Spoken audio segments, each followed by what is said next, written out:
ক্রীড়া হলে পেশা, পরিবার পাবে ভরসা। এই স্লোগানকে সামনে রেখে নতুন করে স্পোর্টস 2025-26 এর পুষ্টি সচেতনতা বিষয়ক সেমিনার অনুষ্ঠিত হয়েছে। সোমবার সন্ধ্যায় রাজধানীর মিরপুর শহীদ সোহরাওয়ার্দী ইনডোর স্টেডিয়ামে এই সেমিনার অনুষ্ঠিত হয়।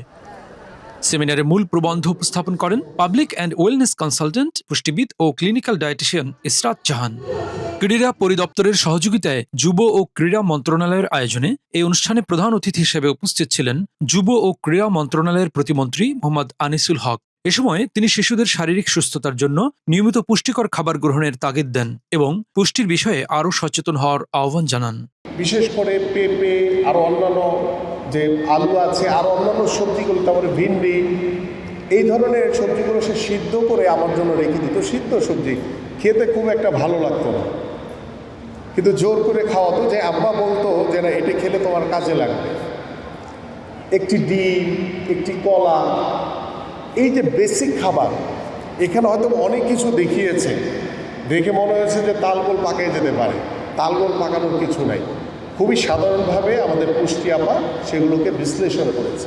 আমি শুধু তোমাদের কাছে যেটুকু আশা করব যে তোমরা সিম্পলি তোমাদের বাসার, তোমাদের বাবা মা তোমাদের সামর্থ্য অনুযায়ী যতটুকু খাবার দেয় সেই খাবারটুকু যদি তোমরা প্রপার ওয়েতে খাও।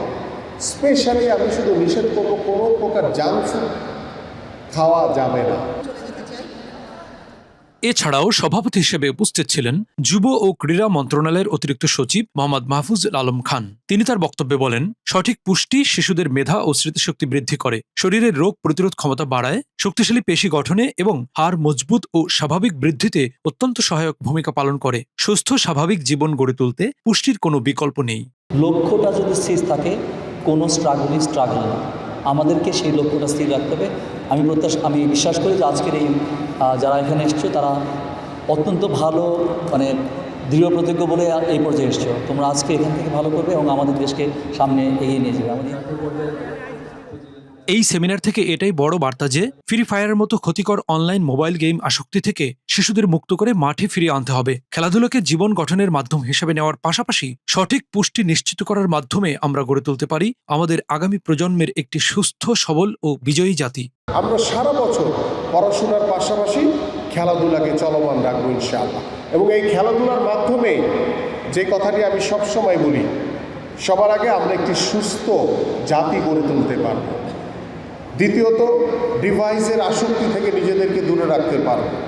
তৃতীয়ত, আমাদের যে মাদকের যে করাল গ্রাসে আমাদের যুব সমাজ ধ্বংসের পথে চলে গেছে, সেই ধ্বংসের হাত থেকে আমরা আমাদের সন্তানদেরকে, ভবিষ্যৎ প্রজন্মকে খেলার মাঠে আকৃষ্ট করে আমরা একটি মাদকমুক্ত সমাজ গড়তে চাই। হেমায়েতুল্লাহ নূর, মেডিকেল পোস্ট।